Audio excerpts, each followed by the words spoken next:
Queremos saudar os irmãos com a paz do Senhor Jesus e recebê-los com muita alegria nessa noite para ouvirem a exposição da Palavra de Deus que está na carta, que será feita na carta aos Efésios, capítulo 4, do verso 7 até o verso 10. Estamos dando continuidade à nossa série de estudos nessa carta tão preciosa do apóstolo Paulo. Efésios capítulo 4, de 7 a 10. E a graça foi concedida a cada um de nós, segundo a proporção do dom de Cristo. Por isso diz, quando ele subiu às alturas, levou cativo o cativeiro e concedeu dons aos homens. Ora, o que quer dizer subiu? Senão que também havia descido até as regiões inferiores da terra. Aquele que desceu é também o mesmo que subiu acima de todos os céus para encher todas as coisas. Vamos orar pedindo que Deus nos dê sabedoria, discernimento espiritual para entendermos o que está escrito e não somente isso, mas para que o Espírito Santo aplique aos nossos corações a sua palavra. Nosso Deus, nós queremos pedir agora que pelo Teu Espírito Santo Tu ilumines os olhos do nosso coração, da nossa mente, para que possamos compreender a Tua revelação. Aqui nós lemos a respeito da vitória de Cristo e que, como recompensa da Sua vitória, Ele concedeu ao mundo, concedeu ao Teu povo, pessoas com dons. Nos ajuda a entender isso e de que maneira a minha vida e a vida dos meus irmãos e irmãs aqui nessa noite se enquadram nisso. Que cada um possa encontrar, Senhor, o seu lugar diante do Teu plano, esse plano maravilhoso, insondável, que o Senhor nos revela na Escritura. Pedimos por amor de Jesus. Amém. Meus irmãos, hoje eu estou dando início a uma série de mensagens sobre os dons do Espírito Santo dentro da sequência de Efésios. O tema de Paulo, do verso 7 até o verso 16, é exatamente isso, que Deus concedeu à sua igreja pessoas dotadas, habilitadas e capacitadas para edificar a igreja, para que a igreja cresça e ela cumpra assim a sua vontade no mundo. Esse assunto dos dons espirituais é muito importante, especialmente por causa da polêmica que se criou em torno dos dons espirituais depois do surgimento do movimento pentecostal. Eu já ouvi frase, e você com certeza já deve ter ouvido também, que os presbiterianos não acreditam nos dons. Isso não é verdade. Por isso que eu acho que é importante nós esclarecermos o que nós entendemos sobre este assunto dos dons espirituais. Mas o assunto também é extremamente importante porque, de acordo com o apóstolo Paulo aqui e outros autores bíblicos em outras partes, cada crente foi capacitado por Deus com habilidades espirituais, com capacidades espirituais, dons espirituais para servir a Deus e aos irmãos.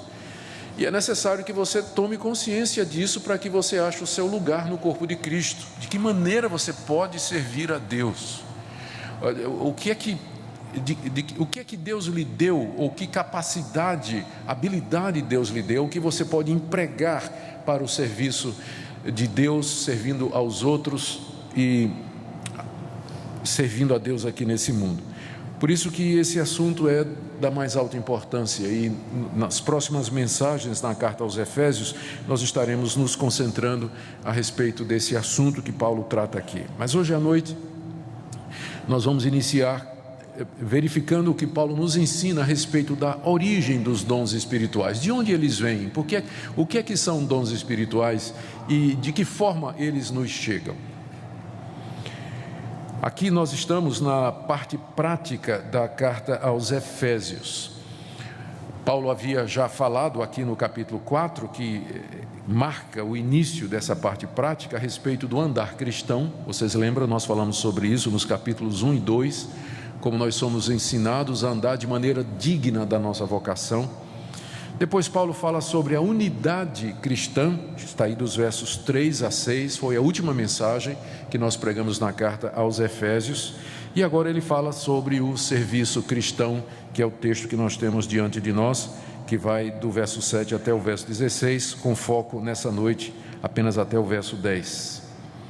Aqui nesses versículos de 7 a 10 que eu li, Paulo fala dos dons espirituais em geral e da origem deles. Depois, no verso 11, ele dá uma lista desses dons, a famosa lista quíntupla, que os irmãos podem ver aí no verso 11. E depois ele explica com que propósito Deus concedeu esses dons espirituais, estas pessoas habilitadas à igreja, que está aí nos versos 12 a 16. Hoje nós vamos ver o que ele nos ensina a respeito dos dons espirituais em geral e da origem desses dons. E é claro que a primeira pergunta que nós temos que fazer é: o que são dons espirituais? A palavra dom, na língua original, ela vem da mesma raiz da palavra graça e significa habilidades, capacidades que Deus concede ao seu povo graciosamente, misericordiosamente, para que essas pessoas possam servir a Deus. Algumas pessoas já nascem com algum tipo de habilidade. Eu não gosto de falar muito, né, da ilustração pessoal, mas eu tenho uma foto lá em casa que tiraram quando eu tinha uns 12 anos de idade e que eu fui o orador da minha turma. No final de ano eles me elegeram para que eu fizesse aquele discursinho no final de ano que tem a festinha de encerramento do ano. Está lá eu de gravatinha com um manuscrito na mão, falando. Desde que eu me lembro, mesmo quando eu não era crente, eu me lembro dessa habilidade e capacidade de falar, de expressar as ideias, e as pessoas ouviam. Eu me lembro até que isso me tornou o líder de uma gangue de motocicletas lá em Recife, né? Eu era o líder daquele povo lá, tinha uma turminha lá de uns 15 da barra pesada mesmo, e adivinha quem era o chefe deles, não é? Então, desde que eu me entendo, né, desde que eu me lembro, eu sempre tive isso. Agora, quando eu me converti a Cristo, quando a graça de Deus me alcançou, essa habilidade natural, ela foi transformada para o serviço de Deus. Ela foi consagrada para o serviço de Deus. Eu estou usando o meu caso como exemplo para dizer que isso não se restringe só a mim. Tem muitas pessoas que têm habilidades que vêm com o nascimento, são perspicazes, gostam de servir, sabem cantar, gostam de lidar com pessoas, têm habilidades e facilidades sociais, que Deus usa isso, através da conversão, para o serviço do seu reino. Em outros casos, parece que pessoas são habilitadas ou capacitadas por Deus com dons espirituais por ocasião da sua conversão a Jesus Cristo. Pessoas que não mostravam nenhum dom, nenhuma facilidade para fazer determinadas coisas. De repente, com a transformação que o Evangelho trouxe, nós encontramos aquela pessoa fazendo coisas que ela nunca pensou que poderia fazer, como que se o Evangelho libertasse ou abrisse as portas da sua mente, do seu coração, para ela ser muito mais do que ela era antes, como pessoa, antes de conhecer Jesus Cristo. É através dessas habilidades que Deus faz o seu propósito, ou cumpre o seu propósito aqui nesse mundo. Note a conexão entre o verso 6 e o verso 7. No verso 6, Paulo tinha dito que há um só Deus e Pai de todos, o qual é sobre todos e age por meio de todos. Então, Deus age nesse mundo, mas como Ele age nesse mundo? Através de pessoas. Esse é o plano dele. Agir no mundo, abençoar o mundo, abençoar as pessoas através de pessoas que foram salvas e redimidas pelo Evangelho. E aí no verso 7, Paulo desenvolve isso que ele disse no verso 6. No verso 6, Deus age por meio de todos.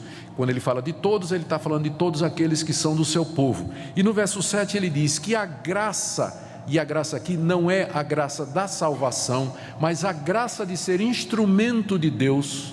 A graça aqui é o dom que Deus nos concede, é concedida, verso 7, a cada um de nós segundo a proporção do dom de Cristo.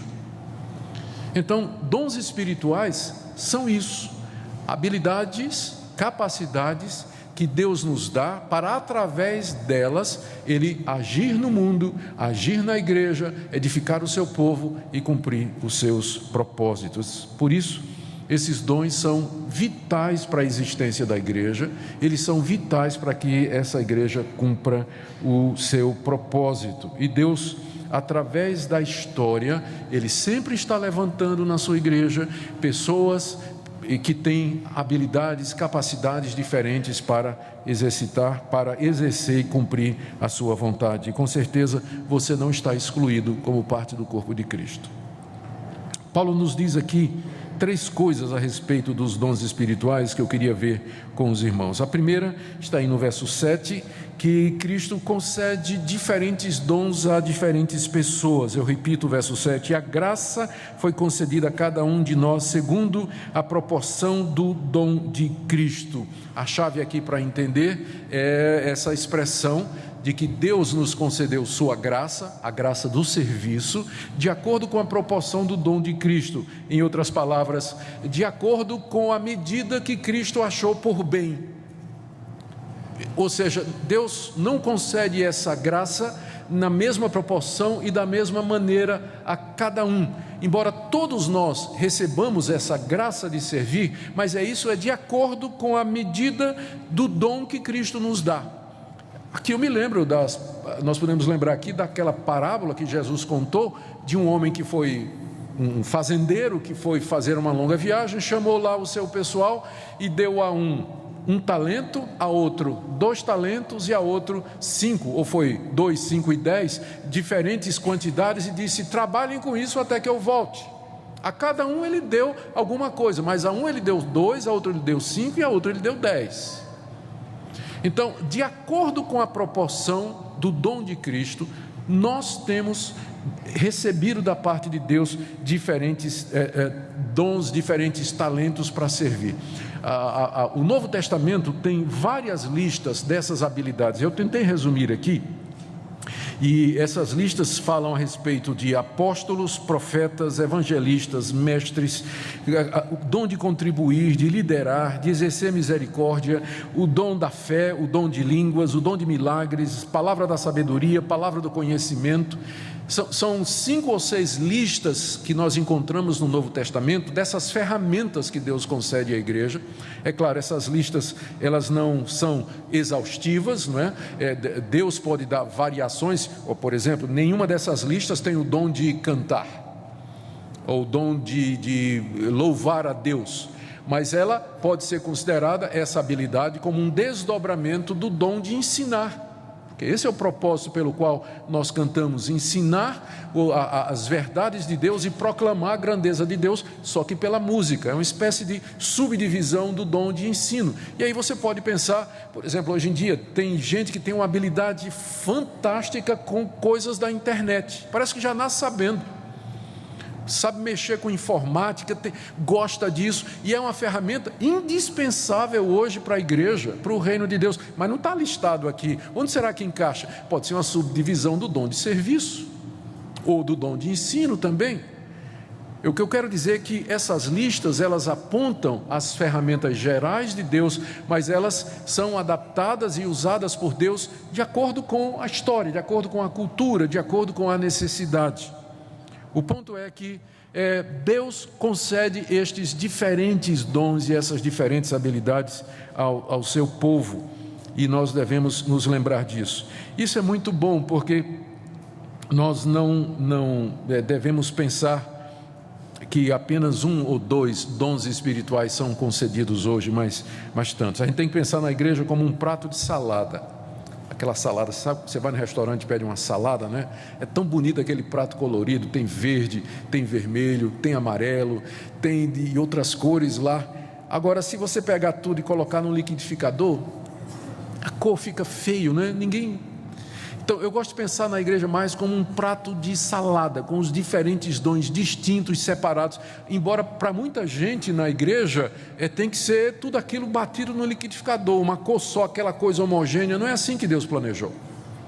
Ele concedeu diferentes dons, há diferentes habilidades, pessoas com capacidades distintas umas das outras, de acordo com a medida do dom de Cristo Jesus. Isso aqui é importante para nós lembrarmos dessa variedade, porque nós sempre corremos o risco de enfatizar determinados dons em determinadas épocas em detrimento de outros. Por exemplo, o movimento pentecostal, embora não negue os outros dons, mas costuma enfatizar apenas dons como línguas, curas e profecia. E você sente que não há muito espaço para o dom de mestre de misericórdia, o dom de liderar, o dom da presidência, o dom da palavra da sabedoria. A ênfase acaba sendo num grupo de dons específicos. E nós, que não somos pentecostais, podemos também correr o risco de ir para o outro lado e pensar que o único dom que tem na igreja é o do pastor, de pregar. E ninguém precisa fazer nada. E nessa perspectiva, o pessoal olha para a igreja como se fosse um grande ônibus. Tem gente que pensa que a igreja é assim, um ônibus, você está lá, os membros da igreja são os passageiros, o pastor é o motorista e o tesoureiro é o cobrador, pronto. Essa é a igreja. Desculpa aí, senhor Hernan. Mas a visão bíblica de igreja é muito mais parecida com um barco a remo. Sabe aqueles barcos de competição que tem um monte de pessoas, cada um pegando no remo? E o pastor está lá na frente dizendo, rema gente, né? Eu não estou remando não, eu estou dizendo, rema, vamos lá. Essa visão do barco está mais próxima da realidade do Novo Testamento do que a visão do ônibus. Às vezes as pessoas pensam em igreja assim, eu estou lá sentadinho, o pastor está dirigindo e pronto, está levando tudo. Não. A ideia é que cada um de nós vai pegar e vai ajudar, vai fazer sua parte. Essa é a visão bíblica. Ele concedeu a cada um de nós a graça segundo a proporção do dom de Cristo. E aqui vem a segunda coisa que nós podemos aprender dessa passagem, é que essa graça ela foi concedida a cada um de nós. São graças diferentes, dons diversos, que são usados por Deus para edificar a igreja, e cada um de nós foi agraciado. Verso 7 ainda, a graça foi concedida a cada um de nós. A cada um de nós. Cada um de nós. Temos diferentes dons. Nem todo mundo vai ser um pregador, nem todo mundo vai ser um professor, nem todo mundo vai presidir, nem todo mundo tem a palavra da sabedoria, a palavra do conhecimento, mas com certeza você tem alguma habilidade que Deus lhe deu pelo Espírito Santo para você servir a Deus. No mínimo você pode fazer como aquele menininho, né? Muito entusiasmado, primeiro dia de aula, foi para a classe animado, querendo e dizendo assim, mamãe, hoje eu vou cantar, eu sei que eles vão me escolher para eu cantar lá no coro da escola, no coro da classe. E foi e ficou, não é? E quando voltou, a mãe perguntou, o menino feliz da vida, e a mãe perguntou, e aí filho, eles colocaram você para cantar? Não mãe, eles disseram que eu não tinha um dom não, mas disseram que eu tinha um dom de ficar sentado e aplaudir, não é? Então, no mínimo, você vai poder dizer isso, né? Que você pode não ter esses dons que aparecem, mas com certeza de encorajamento, de uma palavra boa. Deus tem dado a você alguma habilidade para que você sirva ao reino de Deus. E é isso que faz a igreja uma comunidade tão especial. Ninguém na igreja é inútil. E todos os dons são importantes. Nós precisamos de todos. Todos podem servir, todos podem se envolver no reino de Deus. Agora vamos para o terceiro ponto, e que é o ponto central aqui da passagem, é a origem dos dons. Deixe-me ler, no verso 8, Paulo diz, depois de dizer que a graça foi dada a cada um de nós, segundo a proporção do dom de Cristo, Paulo diz, por isso, ele está se referindo aqui ao Salmo 68, verso 18, que nós lemos na nossa liturgia. Quando ele subiu às alturas, levou cativo o cativeiro e concedeu dons aos homens. Ora, o que quer dizer subiu, senão que também havia descido até as regiões inferiores da terra? Aquele que desceu é também o mesmo que subiu acima de todos os céus para encher todas as coisas.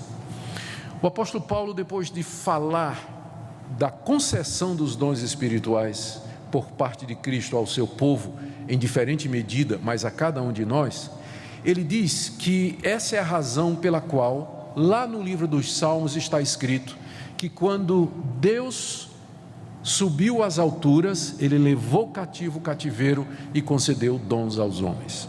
Ou seja, Paulo está usando aqui o Salmo 68, aplicando a Jesus Cristo e dizendo a origem dos dons espirituais e como é que eles foram concedidos à igreja. A figura que você tem no Salmo 68 é de um cortejo triunfal. Deus saindo do Egito, liderando o seu povo pelo deserto e subindo até o Monte Sinai, onde ele aparece com glória e dá aos homens as suas dádivas, faz aliança com o seu povo, faz promessas.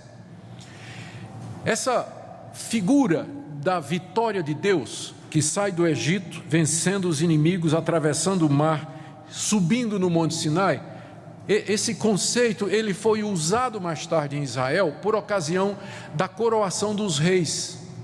Os reis eram coroados numa festa em que eles eram aplaudidos quando eles subiam as escadarias do templo e lá, ou do palácio real, e lá sentados no trono eles recebiam o aplauso do seu povo.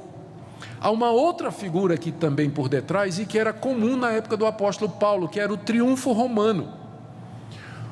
O general ou capitão dos exércitos romanos, ao vencer uma batalha, ele retornava para a sua cidade, a sua vila, em procissão triunfal, cortejo triunfal. Ele ia na frente no seu cavalo ou na sua carruagem e coroado, e atrás dele vinham amarrados na carruagem os prisioneiros que ele havia feito. E aí ele distribuía, jogava para o povo as riquezas que ele tinha conquistado. E ele era levado em triunfo e distribuía aquelas riquezas para o povo. Todas essas figuras, elas estão aqui para se referir à vitória de Cristo. No verso 9, Paulo diz assim: o que quer dizer que ele subiu, senão que também havia descido até as regiões inferiores da terra? Aquele que desceu é também o mesmo que subiu acima de todos os céus para encher todas as coisas. Aqui você tem a explicação que Paulo está dando. Ele está se referindo a Cristo na sua ressurreição. Cristo primeiro desceu até as regiões inferiores, isto é, a terra. Cristo desceu da glória, o Filho de Deus, ele assumiu forma humana. Ele habitou entre nós, e não somente isso, ele morreu, ele experimentou a morte por nós, ele ficou sepultado durante 3 dias. Primeiro ele desceu, mas depois ele sobe vitorioso, ele vence os grilhões da morte, do pecado e de Satanás, e ele sobe depois da ressurreição à presença de Deus. E lá na glória, na presença de Deus, ele enche todas as coisas, ele é o cumprimento das promessas de Deus. Paulo está falando do triunfo de Cristo na sua morte e na sua ressurreição. E é isso que significa, agora volta para o verso 8, o Salmo, quando diz assim: quando ele subiu às alturas, ou seja, quando Cristo ressuscitou dos mortos e subiu até as alturas de onde ele tinha vindo, ele levou cativo o cativeiro e deu dons aos homens. Levar cativo o cativeiro é uma expressão extremamente rica. O cativeiro é o cativeiro imposto pelo pecado. Por um homem entrou o pecado no mundo. Através da desobediência de Adão, nós somos feitos pecadores. E pelo pecado entrou a morte, entrou a condenação. Essa é a lei de Deus. Maldita é a terra por tua causa. Por causa da desobediência, tu és pó e ao pó tornarás, tu irás morrer. Esse é o sistema, essa é a lei, essa é a regra, e nenhum de nós está isento dela. Esse é o cativeiro que aprisiona a humanidade, cuidada em decorrência do nosso próprio pecado. Estamos sujeitos ao sofrimento, à culpa, à condenação e finalmente à morte. Esse é o cativeiro. Mas eis que de repente um homem quebra o sistema. O segundo homem, Jesus Cristo, depois de 3 dias morto, ele ressurge dentre os mortos, quebrou o sistema, abriu uma exceção, porque ele ressurge imortal. ele ressurge glorificado, diferente das ressurreições que houve antes. Quem ressuscitou antes morreu de novo, mas ele ressurge imortal, glorificado, triunfante. E aí a regra foi quebrada, e mais ainda, ele não somente rompeu o sistema da pecado, morte, condenação, escravidão, ele não somente rompeu isso, mas agora ele pode resgatar pessoas desse mundo debaixo da morte e da condenação. Quando ele então ressurge ao terceiro dia, ele leva cativo o cativeiro, aquilo que nos cativava, aquilo que nos prendia, a morte, o pecado, os principados e potestades. Ele triunfa deles quando ele ressurge dos mortos e sobe aos céus. Ele leva cativo o cativeiro, e a semelhança de um general triunfante, a semelhança de um rei entronizado, na sua vitória ele distribui presentes. E que presentes são estes que Cristo distribuiu? Pessoas com dons. Os dons são dádiva do Cristo ressurreto para a sua igreja. Repetindo o verso 8: quando ele subiu às alturas, levou cativo o cativeiro e concedeu dons aos homens. Era como, posso imaginar, ele chegando vitorioso à presença do Pai, e agora ele diz: Pai, como recompensa da minha vitória, eu quero que o Senhor conceda ao meu povo habilidades, capacidades, dons preciosos, para que a igreja cumpra a sua missão. E aí podemos dizer que os dons espirituais, eles são dádiva do Cristo vitorioso à sua igreja. Dádivas do Cristo vitorioso à sua igreja. Isso traz algumas implicações, não é? A primeira delas fica já fora, não faz mais sentido aquele conceito que às vezes é comum no meio evangélico, que se você jejuar suficiente, orar suficiente, clamar muito e buscar a Deus, Deus vai lhe dar determinados dons. Os dons não são dados com base em mérito. Os dons são bênção, são graça do Cristo vitorioso. Ele concede a quem Ele quer os dons que Ele quer, as habilidades que Ele quer. Então não é uma questão de você buscar e você procurar. Se você vai procurar, Paulo diz, você procura entre o povo de Deus aqueles que receberam os dons que edificam. 1 Coríntios 14, quem sabe numa certa altura nós vamos falar disso. Mas os dons não são resultado do mérito pessoal, assim como a salvação não é também. Mas são dádivas de Deus. O que você pode dizer é: Deus, da mesma forma que o Senhor me abençoou com a redenção em Cristo Jesus, abre os meus olhos para que eu veja de que maneira eu posso servir ao teu povo aqui nesse mundo. Alguma coisa o Senhor tem para que eu faça, nem que seja aplaudir, mas alguma coisa o Senhor tem para mim, porque eles já foram concedidos. No dia de Pentecostes, quando o Espírito Santo veio sobre o povo de Deus, ele veio para estar conosco, e com ele os dons espirituais também. Individualmente, quando nós nos convertemos, nós recebemos ou novas capacidades, ou nós temos aquelas capacidades já existentes, santificadas. O que nós precisamos é, de fato, pedir que Deus nos mostre e nos revele aquilo que Ele já nos deu. Queridos, vamos terminar com algumas aplicações do que vimos aqui. A primeira delas é, com certeza, Deus nunca parou de conceder dons à sua igreja. Quando o pessoal diz assim, os presbiterianos não acreditam nos dons, é preciso qualificar um pouquinho isso aí. Eu creio plenamente que Deus concede dons ao seu povo. Claro, os dons espirituais são necessários para a manutenção da igreja, para que a igreja ande, para que a igreja seja edificada, para que ela cumpra a sua missão aqui nesse mundo. Nós precisamos do envolvimento de cada pessoa em alguma área. Claro que Deus concede dons espirituais nos dias de hoje. Segunda coisa que nós precisamos, que nós podemos tirar daqui, é que os dons, como eu já disse, eles são dádivas do Cristo vitorioso. Ele já venceu, já surgiu dos mortos, ressurgiu dos mortos. Ele levou cativo o nosso cativeiro, e não somente isso, mas Ele concedeu ao seu povo pessoas com habilidades para que o seu povo possa progredir. E a grande pergunta então é: onde você se encaixa nisso? De que maneira você pode servir a Deus? Nós precisamos trabalhar juntos. Há grandes desafios diante da igreja: a evangelização do mundo, a evangelização da nossa cidade, a edificação da igreja, ação social, tantas pessoas necessitadas, precisando de ajuda, defesa da fé. O evangelho é atacado, precisamos de gente que tenha conhecimento, que estudou ciências e que possa lidar com essas questões que se levantam contra a igreja. A frente de batalha é muito ampla, muito ampla. E onde você pode servir a Deus?